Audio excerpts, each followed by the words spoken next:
8. I'm sorry, everyone. Okay, game. Game.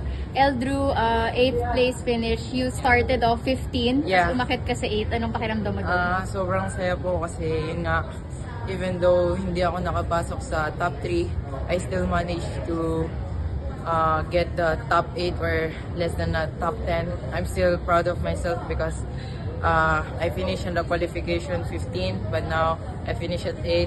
But next time, I will do my very best to get in the top 3 on IAA. If hindi kinaya ng powers ko, it's okay. I still have many events there, so mas sobrang saya ko po. Promise.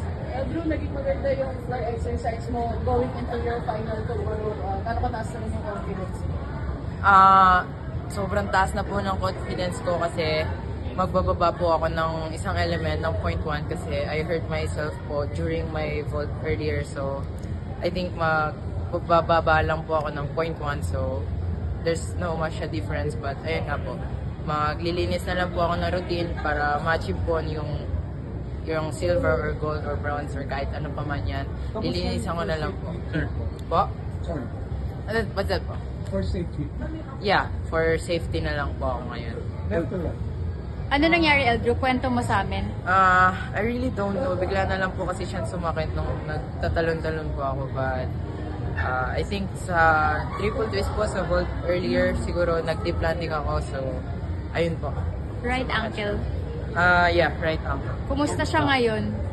Medyo nakirot pa rin po, pero Pilipino tayo, kailangan natin lumaban. Hindi pa tapos yung laban, so pipilit po natin kung ano yung mga kaya natin. Pero safe lang po. Ganun.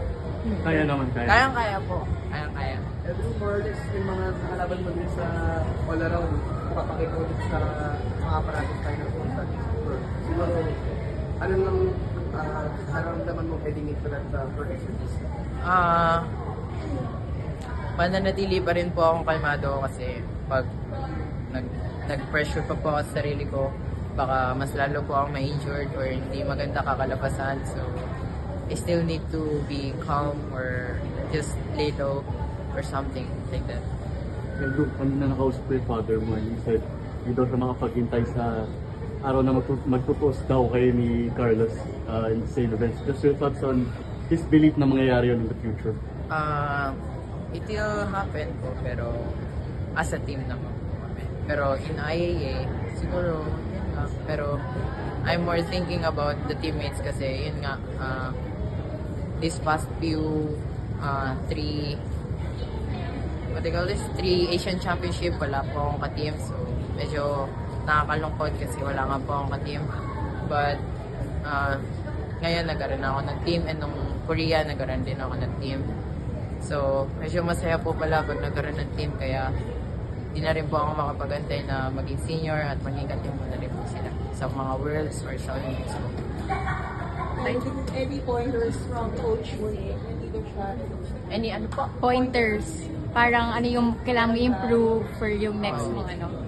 I think I need to improve my mentality pa po. So, I still have to improve what I'm going to think before I do it. So, or I'm gonna improve what I'm going to say to all of you. I need to practice more words so I can express it to you, not in a bad way but in a good way. So, I still need to improve more, not just in a gymnastics but in my mentality or my something sa akin din po. Kasi number 1 po sa akin, sarili ko po bago yung gymnastics. Kasi kapag hindi mo inaya yung sarili mo, wala kang gymnastics din. Kanina kausap mo dun si Coach Mune. Ano yung sinabi niya sa'yo after? Saan po? Kasi Oo. lagi po kami I mean after nung buong performance. So yun nga po, nag-usap po kami ni Coach Mune kasi pinapaalala niya po sa akin yung mga tips na pinapagawa niya po sa akin. And kailangan ko lang daw po na isipin na training lang to, na huwag kang magkakamali. Parang ganun po, na parang binibigyan niya pa rin po ako ng tips po. Okay. Reaction sa pagsuporta sa ni Heidi? Ganun po. Siguro po masaya po kasi andun po si Ate Heidi, which is family friends, and syempre close ko na rin po si Ate Heidi.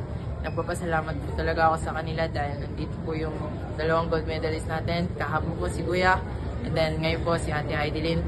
Nagpapasalamat po talaga ako sa kanila dahil sinusuportahan po nila ako. Dahil wala po talaga akong masabi, kundi pasasalamat na lang po talaga sa kanila. Okay.